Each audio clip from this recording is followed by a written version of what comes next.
Bonjour à tous, très ravi de vous retrouver pour cette édition de la mi-journée. Tout de suite, les titres.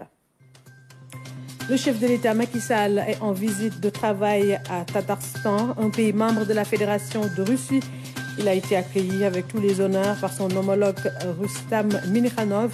Le président Sall va également prendre part au sommet Russie-Afrique.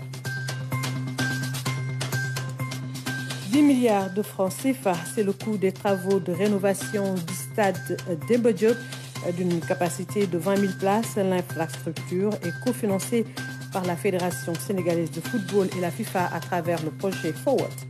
Les huîtres en trésor encore sous-exploitées en Casamance, à Diobong, dans le département de Bignona, les femmes s'activent dans la récolte, mais l'accès au marché reste l'une des difficultés majeures. En 2022, plus de 170 tonnes ont été produites à Ziguinchor. Encore un accident sur la route Louga-Saint-Louis. Un bus s'est renversé ce matin vers la sortie de Nguensar. Un bilan provisoire fait état d'une vingtaine de morts et plusieurs blessés. Le ministre de l'Intérieur est attendu sur les lieux et le président Macky Sall a réagi à travers un tweet. Bienvenue à tous et nous démarrons cette édition avec cette triste nouvelle. Un accident s'est produit ce matin à hauteur de Nguensar, c'est dans la région de Louga. Un bilan provisoire a fait état d'une vingtaine de morts et plusieurs blessés. Comme je le disais tout à l'heure dans les titres, le ministre de l'Intérieur est attendu d'un moment à l'autre sur les lieux. Le président de la République Macky Sall a également réagi à travers un tweet.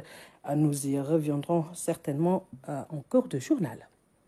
Le chef de l'État est arrivé hier à Tatarstan, première étape de sa visite en Fédération de Russie. Le président Macky Sall a été accueilli par son homologue Rustam Minikhanov. Au-delà de l'entretien entre les deux chefs d'État, d'autres activités attendent le président Macky Sall dans ce pays. Envoyés spéciaux El Hadj Malikian et Omanig. Sur la route du sommet Russie-Afrique, le président de la République Macky Sall s'est donc arrêté à Kazan, capitale de la République russe du Tatarstan. À l'accueil, son homologue, le président Rustam Minikhanov, qui lui souhaite une chaleureuse bienvenue. Tatarstan est un pays membre de la Fédération de Russie, avec plus de 50% de musulmans qui pratiquent un islam ouvert et tolérant. C'est dans ce cadre qu'il faut situer le rapprochement avec le Sénégal. Au menu de la visite prévue ce mercredi 26 juillet, un entretien entre les deux chefs d'État. Le président Macky Sall visitera aussi des infrastructures qui permettront de saisir les opportunités d'investissement et autres potentialités de coopération bilatérale. En République du Tatarstan, comme partout en Russie, on est fier d'exposer l'expertise locale. La preuve par ce véhicule de luxe, une marque locale entièrement fabriquée ici. Dès son arrivée à la résidence d'État, le président de la République du Tatarstan a eu le bonheur de présenter ce véhicule à son hôte, le président Macky Sall. Le chef de l'État, qui est ainsi honoré de découvrir cette voiture en appréciant, du coup, la qualité de l'accueil qui lui a été réservé. Le projet nous parlons du tweet du chef de l'État suite à l'accident qui s'est produit ce matin sur la route Louga-Saint-Louis. J'exprime ma compassion suite au terrible accident de la route ce matin sur la RN2 à Nguensar. Je présente mes condoléances émues aux familles des 23 personnes décédées et souhaite prompt rétablissement aux blessés. J'appelle encore à plus de prudence sur la route, a tweeté le chef de l'État. Le projet du port de Ndayan entre dans sa phase active avec la libération complète de l'emprise. Une vaste opération de démolition est en cours. L'opération pilotée par le directeur général du port autonome de Dakar a mobilisé d'importants moyens humains et matériels. 85 engins lourds et des forces de gendarmerie supervisent l'opération. L'État a déboursé 2 milliards pour les indemnisations. Le projet du port de Ndayan est estimé à 15 milliards. La phase prioritaire démarre donc avec cette opération. Le gouvernement face à la presse, deuxième édition, une rencontre qui permet à l'État de mettre la lumière sur certaines questions d'actualité. Cette fois-ci, la gestion des inondations et la question de la migration, entre autres sujets qui ont été abordés. 3 membres du gouvernement dont le porte-parole était face à la presse, Youssouf Kaba. Cette rencontre devient ainsi une tradition. L'exercice consiste à éclairer l'opinion à travers une conférence de presse sur des questions d'actualité. La migration et les inondations, 2 questions de l'heure qui préoccupent également au plus haut niveau le gouvernement. Nous avions prévu la semaine dernière de faire un point sur la gestion et la prévention des inondations avec monsieur le ministre de l'eau et de l'assainissement et notre collègue le ministre auprès du ministre de l'eau et de l'assainissement en charge de la lutte contre les inondations. Donc nous voulons évoquer aujourd'hui 2 sujets. Le premier sujet, c'est la prévention et la gestion des inondations. Le second sujet, c'est l'immigration irrégulière avec les événements malheureux que vous connaissez et qui se sont déroulés ces dernières semaines et particulièrement hier. Concernant les inondations, des mesures préventives et de gestion ont été prises. Plusieurs programmes interviennent dans ce sens à Dakar et à travers le pays. La gestion des inondations figure parmi les priorités de son Excellence le président Macky Sall. J'en veux pour preuve la convocation du Conseil présidentiel sur les inondations dès sa prise de fonction le 19 septembre 2012, qui a été le premier conseil présidentiel sous son magistère. Il y a 2 aspects. Le premier aspect, c'est les travaux structurants qui sont effectués par le gouvernement dans des zones pour faire face à d'éventuelles inondations. Et puis l'autre aspect maintenant, c'est l'aspect réaction quand il y a inondation dans une zone. L'inondation dans une zone peut être due à 2 facteurs. Soit la zone n'a pas encore d'ouvrage d'assainissement eau pluviale, soit la quantité de pluie dépasse le dimensionnement des ouvrages et il y a inondation. Mais en ce moment-là, c'est la Brigade nationale des sapeurs-pompiers et le dispositif de pompage que nous avons qui intervient. La question de la migration également a fait l'objet d'interpellations au cours de cette rencontre. Le gouvernement a apporté des réponses. Avec les événements douloureux au large de Ouakam, j'exprime la profonde douleur et les condoléances du gouvernement aux familles des 16 victimes du chavirement de la pirogue au large de la plage de Ouakam. Contrairement à ce qui a été dit ce matin dans la presse, il ne s'agit pas de 18 décès. Il s'agissait hier de 15 décès et ce matin, au large de Ouakam, un nouveau corps a été retrouvé. Donc nous avons 16 décès et 3 rescapés qui sont en vie. L'information selon laquelle une vedette de la marine a heurté une pirogue de migrants n'est pas aussi exacte. Des rencontres périodiques gouvernement-presse de ce calibre est en train d'être institutionnalisées. Les autorités tiennent à la transparence dans la gestion des affaires publiques. En quelques semaines, plus de 700 migrants sénégalais se sont retrouvés bloqués au Maroc. Le chef de l'État a dépêché le ministre chargé des Sénégalais de l'extérieur à Dakhla. Et c'est pour apporter l'assistance nécessaire à tous ces migrants sénégalais et organiser les conditions de leur retour au pays à partir de ce mercredi. Au Maroc, nous retrouvons notre envoyé spécial Abdouad. La ministre chargée des Sénégalais de l'extérieur a entamé son périple à Dakhla par une visite de courtoisie chez le gouverneur de la province Ben Omar, qui a adressé à toute la délégation ses mots de bienvenue. Plusieurs sujets ont été abordés durant son échange avec Anet Seck Ndiaye, comme les relations de fraternité séculaire entre le Maroc et le Sénégal. Les 2 personnalités ont évoqué le sort des migrants sénégalais arrivés par centaines ces dernières semaines dans la région. Une vingtaine de Sénégalais est internée dans ce centre hospitalier de Dakhla. Plusieurs d'entre eux souffrent d'importants traumatismes comme des brûlures, mais leur vie est hors de danger. Dieu merci, j'ai le pied infecté, il a été opéré. Là, je suis bien portant. Dieu merci. Nous ne pouvons pas montrer toutes nos blessures. Nous ne pouvons pas faire certaines déclarations personnelles. Mais retenez simplement que nous avons souffert gravement. C'était trop grave. Ces rescapés saluent l'assistance du service consulaire et surtout le travail remarquable des médecins marocains à leur chevet depuis le premier jour d'hospitalisation. Depuis lors, nous Nous remercions le personnel médical de l'hôpital, surtout le directeur. Ils nous ont bien assistés. Chaque jour, ils viennent nous voir pour suivre notre état de santé. Nous ne pouvons que les en remercier.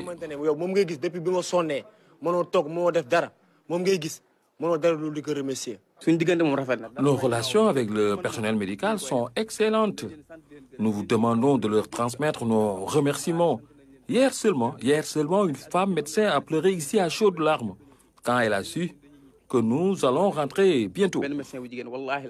Nous rendons grâce à Dieu que nous puissions venir aujourd'hui dans un pays qui est un pays frère, connu, parce que les relations entre le Sénégal et le Maroc ne sont plus à décrire. Ce sont des relations séculaires. La communauté sénégalaise établie à Dakhla, à Casa et dans les autres villes se trouve comme chez elle, tout comme la communauté marocaine au Sénégal. Je voudrais encore une fois exprimer toute ma gratitude en tant que ministre chargé des Sénégalais de l'extérieur. Le président de la République nous a demandé de venir voir nos compatriotes et d'organiser évidemment leur retour. La ministre est accompagnée du médecin du SAMU national qui doit évaluer la possibilité de rapatrier ses blessés en toute sécurité par avion militaire dès ce mercredi. Parlons à présent de la candidature du Sénégal à la CAN 2027. La CAF a terminé la mission d'évaluation qu'elle a conduite ces derniers jours dans les régions qui ont été retenues. Un film sur les arguments et atouts du Sénégal a été présenté aux équipes de la CAF ce mardi. Projection à la primature avec tous les membres du comité de candidature du Sénégal. C'est avec Aramda. La CAF est un cabinet indépendant pour évaluer la candidature du Sénégal. Depuis 4 jours, ils font le tour des sites retenus, inspectant les infrastructures à même de valider la candidature du Sénégal à la CAN 2027. Le gouvernement du Sénégal attache une importance toute particulière à cette candidature. Il va y travailler et au débrief en fonction des orientations que vous nous aurez indiquées, les engagements seront pris et que nous veillerons à respecter pour que notre dossier soit conforme. Ce film, réalisé par l'APIX, résume les atouts du pays de la Teranga. Il complète une gamme de documents à remettre aux équipes d'évaluation. Nous sommes ravis d'avoir visité en fait tous les sites qui ont été proposés pour accueillir cette compétition, en commençant par Dakar, la ville nouvelle ville, avec son magnifique stade de Sénégal, et également le reste des sites, Kaolack, Thiès, Ziguinchor, Saint-Louis et Pau, bien entendu. Il n'en dira pas plus. L'évaluation est confidentielle et le travail se poursuit. Il faut des victoires pour entrer dans l'histoire comme nous. Il faut de l'ambition. Le Sénégal s'est voulu rassurant. Quand je vois vos visages, quand vous êtes arrivés, vous étiez très content d'être à Dakar. Et aujourd'hui, je vois que vous n'êtes pas content de rentrer chez vous. Donc, ça veut tout dire. C'est ça la particularité du Sénégal. Impossible, c'est pas sénégalais. Si on a fait un stade de cette envergure en 18 mois, ça veut dire qu'on peut faire plus. Faites-nous confiance et vous allez voir qu'on organisera la meilleure Coupe d'Afrique jamais organisée en Afrique.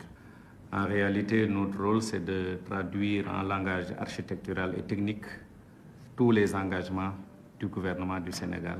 C'est notre mission. Nous sommes là depuis plus de 34 ans. Nous avons toute l'expertise nécessaire.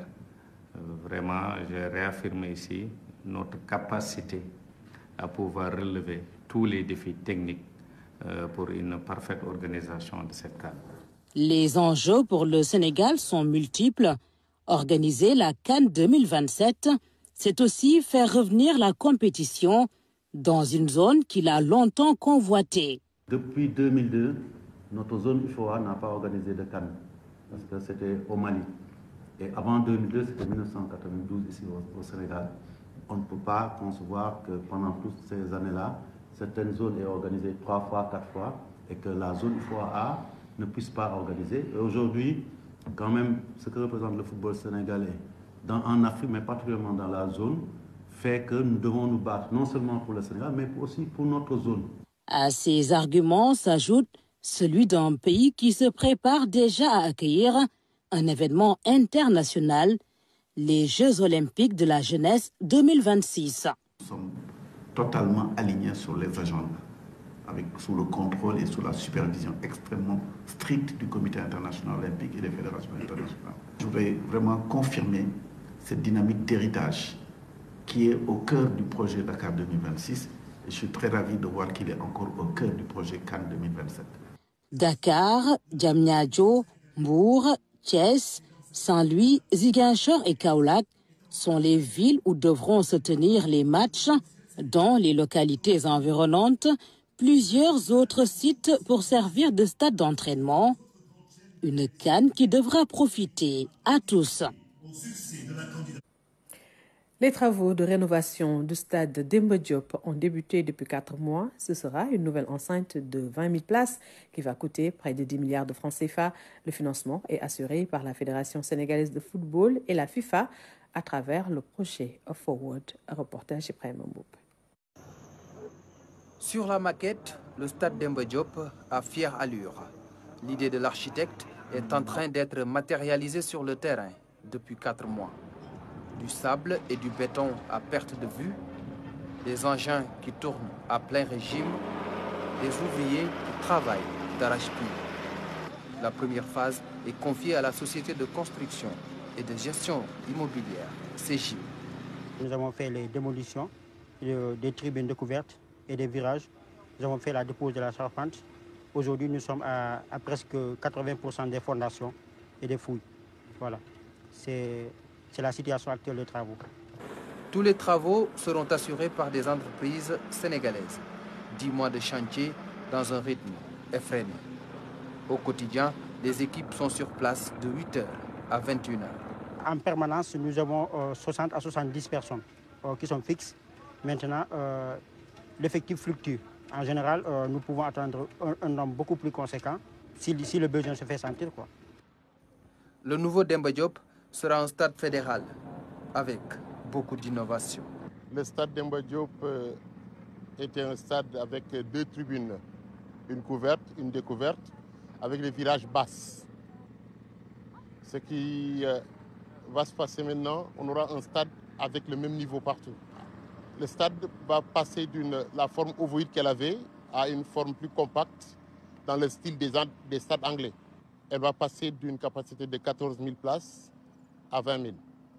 Un stade qui se veut moderne, un espace de vie convivial, toutes les commodités sont prévues. Au niveau de la coursive intermédiaire, on retrouvera un restaurant, des toilettes pour les spectateurs et des commerces pour les jours de marche. La coursive basse logera les vestiaires, salles de conférence et toutes les commodités pour un stade. Infirmerie, salle de contrôle antidopage et tout le reste.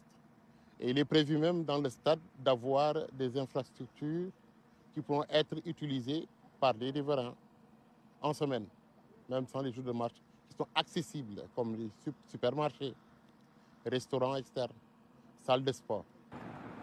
Le stade Demba Diop est fermé depuis juillet 2017, lors de la finale tragique entre l'Union sportive de Ouakam et le stade de Mbour. 6 ans après, l'enceinte mythique est en train de faire peau neuve et devrait être fonctionnelle en janvier prochain. Et nous restons dans le domaine du sport. Football, compétitions africaines. Génération Foot fera face au AFIA de Conakry en tour préliminaire de la Ligue des Champions. En Coupe CAF, le Casa Sport va rencontrer l'étoile filante de Ouagadougou. Le tirage au sort a été effectué hier au siège de la CAF au Caire. Les matchs allés auront lieu du 18 au 20 août et les retours une semaine plus tard. Autre aspect de l'actualité, lutte contre la corruption, Sali accueille la deuxième session du comité technique de coordination, de suivi et d'évaluation de la stratégie nationale 2020-2024. 3 jours pour faire le bilan de l'année écoulée et dégager des perspectives pour mettre fin à ce phénomène. Mamadou Sakine. Dans cette salle, l'ensemble des acteurs qui luttent contre la corruption au Sénégal, ils se sont réunis autour de la stratégie nationale de lutte contre la corruption. Aujourd'hui, nous sommes là pour d'abord dire, nous rappeler l'objectif qui nous avait été assigné. Nous dire en deuxième lieu, qu'est-ce que nous avons fait? C'est-à-dire où en sommes-nous? Et ensuite dire quelles ont été nos contraintes, quelles ont été nos satisfactions. Et enfin, où irons-nous pour demain?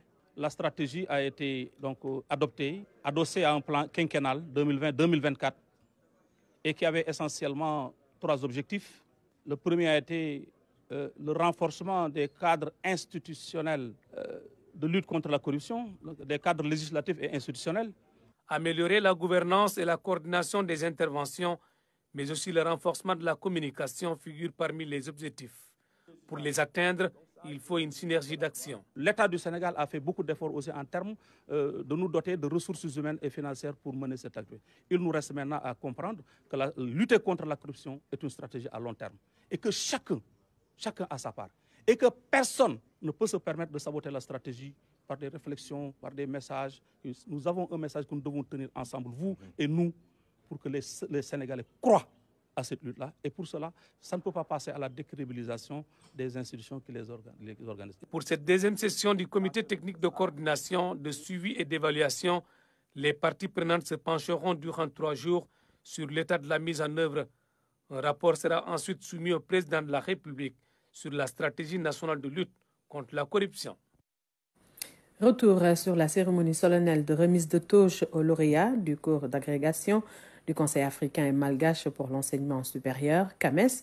3 promotions réunies, 19e, 20e et 21e. Et c'était hier à l'amphithéâtre de l'UFR Santé de Thiès à Ramatadem.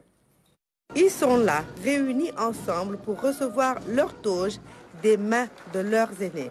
3 promotions d'agrégés du CAMES ensemble pour fêter avec les proches, amis et collègues la reconnaissance de plusieurs années de dur labeur. On en arrive à ce jour où vos maîtres viennent de vous remettre vos toges. Je vous invite à bien réfléchir et à bien prendre conscience du geste symbolique puissant que nous venons de vivre. Ce n'est pas une pièce de théâtre. On ne vient pas de vous habiller d'un habit de théâtre. On vient de vous remettre un symbole puissant qui caractérise ce qu'est un universitaire. Une belle moisson pour ces 3 promotions qui ont œuvré pour la culture de l'excellence. Nous voulons en ce jour vous adresser tous nos remerciements pour votre soutien, votre accompagnement, votre implication. Sans vos prières, notre jeune pour les UFR n'aurait certainement pas atteint le rayonnement international en obtenant 100% en 2018, 2020 et 2022 et en ayant 6 rangs majors.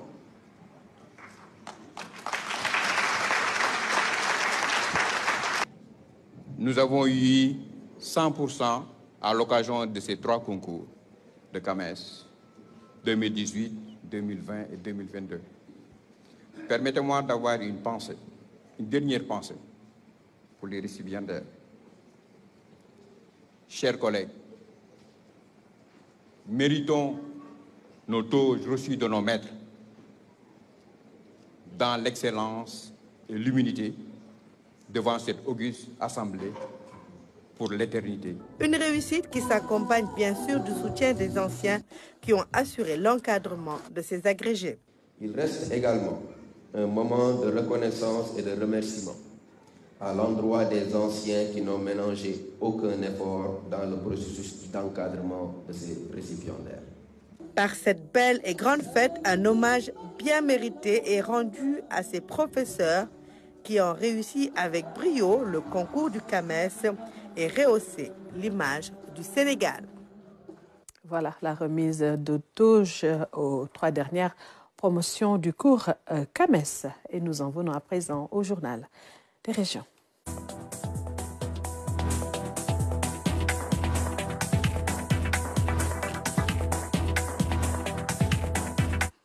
Et nous démarrons cette deuxième partie de l'édition de la mi-journée avec cet accident qui s'est produit ce matin à hauteur de Gunsar. C'est dans la région de Louga. Le président de la République a réagi à travers un tweet. J'exprime ma compassion suite au terrible accident de la route ce matin sur la RN2 à Gunsar. Je présente mes condoléances émues aux familles des 23 personnes décédées et souhaite prompt rétablissement aux blessés. J'appelle encore à plus de prudence sur la route. Voilà, l'accident s'est produit sur la route Louga-Saint-Louis. Un bus s'est renversé vers la sortie de Gunsar. Un bilan provisoire fait état d'une vingtaine de morts et plusieurs blessés. Le ministre de l'Intérieur est attendu sur les lieux. Nous y reviendrons certainement dans nos toutes prochaines éditions. Le projet du port de Ndayan entre dans sa phase active avec la libération complète de l'emprise. Une vaste opération de démolition est en cours. L'opération est pilotée par le directeur général du port autonome de Dakar qui a mobilisé d'importants moyens humains et matériels. 85 engins lourds et des forces de gendarmerie supervise l'opération. Voilà, les études dévoilent le plan de mobilité urbaine durable de l'agglomération de Mbour. Il va se dérouler sur 15 ans pour un investissement de 50 milliards de francs CFA. Le plan a été partagé avec l'ensemble des acteurs du département pour validation. Kaltoum Gueye nous en dit plus. Après Dakar, Mbour dispose désormais de son plan de mobilité urbaine durable. Le document de la stratégie a été validé par l'ensemble des acteurs du département. Près de 50 milliards de francs CFA sur 15 ans seront mobilisés pour sa réalisation. Cette stratégie prépare l'avenir, un avenir qui doit se construire avec des systèmes de transport efficaces, sûrs, des systèmes de transport accessibles à tous et qui sont respectueux de l'environnement. Nous avons défini ainsi un plan d'action avec des phases de court, moyen, long terme qui vont permettre de mobiliser un financement de l'ordre de 50 milliards de francs CFA. Comme vous le savez, ça s'inscrit aussi dans une perspective de rééquilibrage du territoire national à travers le plan national d'aménagement du territoire qui a inscrit le triangle Dakar-Thiès-Mbour comme triangle de prospérité. Et ces efforts-là devront venir consolider les projets très importants de l'État du Sénégal. Vous le savez déjà, le TER, dans sa 3e phase, devrait desservir Thiès, Mbour, centralité demain. Et pour que cette centralité offre le maximum de potentiel à ces populations, nous devons travailler dès maintenant sur cette stratégie de mobilité conforme aux ambitions de la région et conforme aux ambitions du département. Un travail important qui nécessite l'implication de tous. Promoville a sa part dans le volet infrastructure. Donc prendre en charge les enjeux de mobilité, c'est planifier déjà comment les transports vont être organisés, mais c'est également regarder quelles sont les infrastructures routières à mettre en place pour pouvoir gérer ces transports qui seront mis en place dans l'agglomération de Mbour. C'est une continuité déjà pour identifier comment il faut renforcer l'armature urbaine de Mbour pour pouvoir davantage répondre aux préoccupations des populations de Mbour qui connaissent quand même des difficultés liées à la mobilité urbaine. Le Conseil exécutif des transports urbains durables anticipe ainsi sur la croissance démographique et les perspectives de développement de Mbour et environ. 7 communes sont concernées. Les questions de route, de mobilité, on n'attend pas que les populations s'installent pour les régler, mais il faut anticiper. Aujourd'hui, que beaucoup de communes au-delà de Mbour, il y a de la terre, il y a des espaces. C'est maintenant qu'il faut se projeter, aménager, anticiper, faire les routes, organiser le système de transport, organiser les acteurs. Donc, En tout cas, nous apprécions à sa juste valeur cette initiative-là et nous sommes prêts, nous élus, à accompagner cette initiative pour l'intérêt des populations du département. Après donc, les différentes séances qui ont permis l'élaboration d'un plan d'action, il s'agissait donc de restituer le tout, de présenter et puis de recueillir donc, les préoccupations des maires, de façon globale, mais aussi des chefs de services techniques, régionaux, départementaux et de l'ensemble des partenaires donc, qui œuvrent, notamment les transporteurs, dans le domaine donc, du transport urbain ou interurbain. Un travail inclusif qui va se poursuivre d'ici 2036. La qualité des déplacements de la population sera améliorée sensiblement. Parlons à présent du lancement du programme de coopération technique de la FAO. La rencontre s'est tenue à l'auditorium de la sphère ministérielle Ousmane Tanor Dieng, un programme qui vise à renforcer la sécurité alimentaire et nutritionnelle, mais surtout réduire la pauvreté dans le monde rural. Reportage Ramatadem. Les différents acteurs de la pêche se sont réunis pour échanger sur une meilleure organisation de la pêche continentale pour lutter contre la pauvreté et l'insécurité alimentaire, mais surtout mieux gérer les ressources marines et permettre de fixer ainsi les populations locales sur leur terroir. C'est un secteur situé sur l'ensemble du pays au niveau des zones très reculées, parfois d'accès difficile, et avec des populations rurales qui n'ont pas suffisamment de moyens de production. Et là, le projet leur viendra en appui pour renforcer les capacités et nous permettre aussi, nous autres administrations, de voir des voies et moyens de mener notre mission dans sa plus grande noblesse. Du poisson pour tous et en quantité suffisante, la FAO, pour plus de 100 millions de francs CFA, va apporter son appui pour renforcer le programme afin que la sécurité alimentaire et nutritionnelle demeure auprès de ces populations rurales qui vivent de la pêche continentale. Aujourd'hui, on parle de développer une stratégie. Une stratégie, c'est vrai qu'il y a des aspects techniques, mais il y a des aspects organisationnels. Je pense que mettre en place un cadre de concertation, je pense que c'est extrêmement important. Ça permet des échanges entre les différents acteurs, les techniciens, les chercheurs, les organisations professionnelles, qui peuvent échanger et que tout le monde soit prêt à mettre en œuvre de façon efficace les stratégies que nous sommes en train de développer. Un programme qui va se développer sur une période de 24 mois avec la participation de la FAO, certes, mais également de tous les acteurs concernés, notamment des populations locales.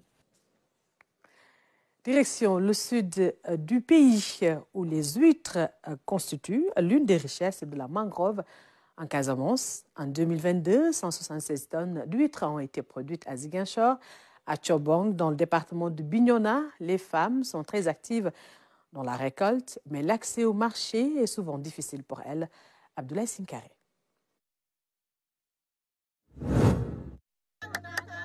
Gilet bien enfilé, elle s'éloigne du rivage en chantant. À travers les bolons, ces femmes vont à la récolte de huîtres. Ce fruit de mer est l'une des richesses qu'offre la mangrove un peu partout en Casamance. À d'innombrables bolons riches en huîtres. Vous ne pouvez pas faire des excursions dans les bolons sans apercevoir les racines bondées d'huîtres. Donc le potentiel est là. Et maintenant, c'est d'essayer de permettre à ces femmes-là de pouvoir au moins rendre la ressource durable. Parce qu'il y a une forte pression qui est exercée sur ces ressources-là à travers la cueillette. Immergées jusqu'à la ceinture et mues de couteau, les femmes coupent les filets garnis de huîtres, suspendus à des branches préalablement installées. Une petite évolution dans les techniques d'élevage. Cette cueillette-là est faite de façon vraiment abusive. C'est-à-dire que les femmes coupaient la racine qui portait les huîtres. Et maintenant, avec cette nouvelle technique, va permettre à ces femmes-là non seulement d'éviter de couper les racines qui contribuent à la disparition progressive de la mangrove. Cette nouvelle technique d'élevage des huîtres sur les guirlandes, c'est-à-dire des substrats artificiels, permettent aux femmes non seulement de maximiser du moins leur production, mais aussi de rentabiliser leur économie, leur activité. Principale activité dans les zones insulaires, la récolte de huîtres a souvent exposé les femmes au danger. Aujourd'hui, elles prennent certaines précautions avant d'aller en mer. Amna changement de amna changement ndax bu jëkk ba coono bu ngelaw bi amee fii dañuy sonn waaye léegi moom bu ñu ngelaw amee ñu ngi yore suñu gilet ñi nekk si géej bi tamit bu ñu gisee duñu ragal waaye bu jëkk ba moom dañuy ragal. Le Puma et l'ANA aux côtés des femmes de Tchobon pour booster les rendements. Elles vont décortiquer l'huître, elles vont les sécher et des fois si vous avez 70 kilos d'huîtres fraîches, si vous les décortiquez et vous les séchez, vous allez vous retrouver avec 1 kilo d'huîtres qu'ils vont vendre à 5 000 francs le kilo. Donc aujourd'hui, à travers ce projet, ce programme du Puma et l'ANA va permettre à ces femmes de rentabiliser leur production, de produire des huîtres fraîches qui vont destinées à la consommation publique, mais aussi des huîtres qui vont être transformées. L'activité ostréicole est bien organisée à Tchobon, mais le défi reste l'accès au marché. Bëgg nañu yar ñi jaay affaire bi dem partenaires yoo xam ne daal bu ñu soxalee commande ñu ñëw won ñu ñuy def ñu jaay leen ko ba léegi moom jaayaguñu ko de bii moom lu ñu ko liggéeyee nii yëpp amaguñu ku ñu koy ci yàlla amuñu partenaire ñu war a ñëw di ci. Entre 100 et 200 tonnes de huîtres sont récoltées chaque année à Ziguinchor. En 2022, 176 tonnes ont été enregistrées. Les huîtres en secteur encore sous-exploité en Casamance. Le président du conseil d'administration de l'IPRES à la rencontre des retraités de Kaolack et de Kaffrine, accompagné d'une forte délégation, Mamadou Racine Sy a échangé avec les acteurs dans le but de trouver des solutions à leurs problèmes. Claire Diop.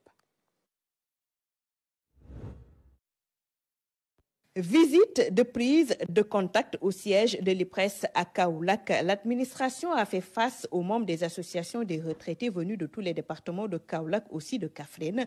Au menu des échanges, série de questions-réponses autour de grands sujets d'intérêt majeur, amélioration de la prise en charge sanitaire et sociale, de la pension, entre autres. Et sur ces points, le directeur général de rassurer. Entre autres solutions, c'est bien évidemment de voir comment on peut assurer une meilleure prise en charge des questions de retraite au niveau de Kaolack, tant en termes de liquidation, en termes de paiement, qu'en termes de réversion. Je pense que là aussi, il y a des instructions qui ont été données et qui seront mises en œuvre très rapidement.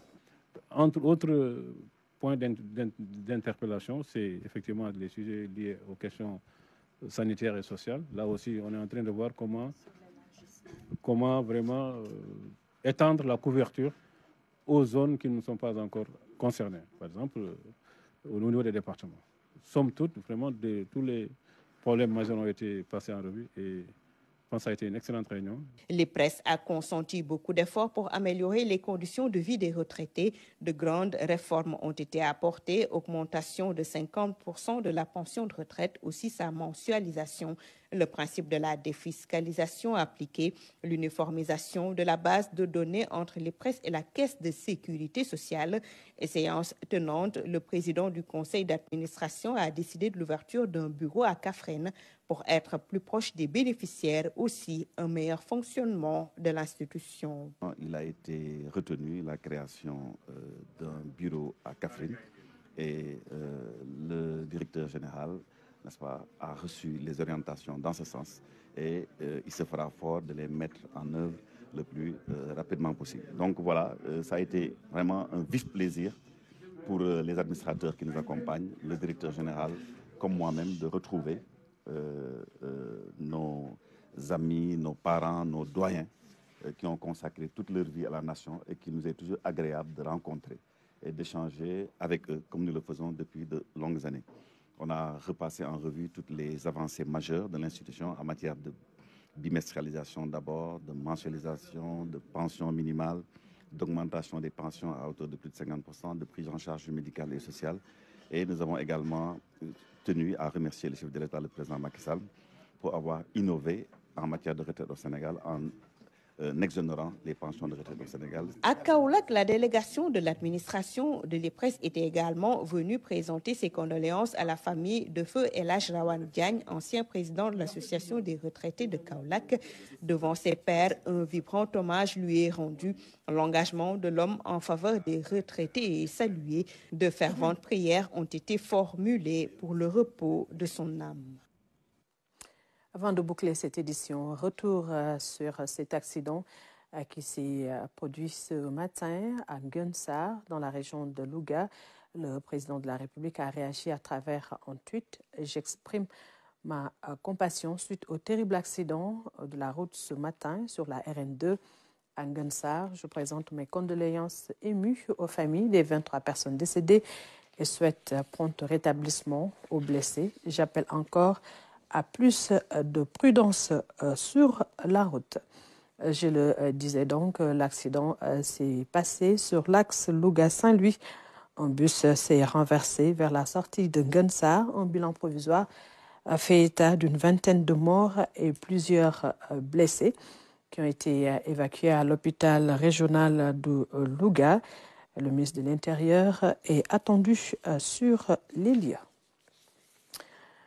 Et nous reparlons du projet du port de Ndayane qui entre dans sa phase active avec la libération complète de l'emprise. Une vaste opération de démolition est en cours. L'opération pilotée par le directeur général du port autonome de Dakar a mobilisé d'importants moyens humains et matériels. 85 engins lourds et des forces de gendarmerie supervisent l'opération. L'État a déboursé 2 milliards pour les indemnisations. Le projet du port de Ndayane est estimé à 15 milliards. La phase prioritaire démarre donc avec cette opération. Et voilà, c'était tout pour cette édition de la mi-journée. Merci à vous de l'avoir suivi. Je vous retrouve tout de suite après pour l'édition à Wolof. Bon après-midi à tous.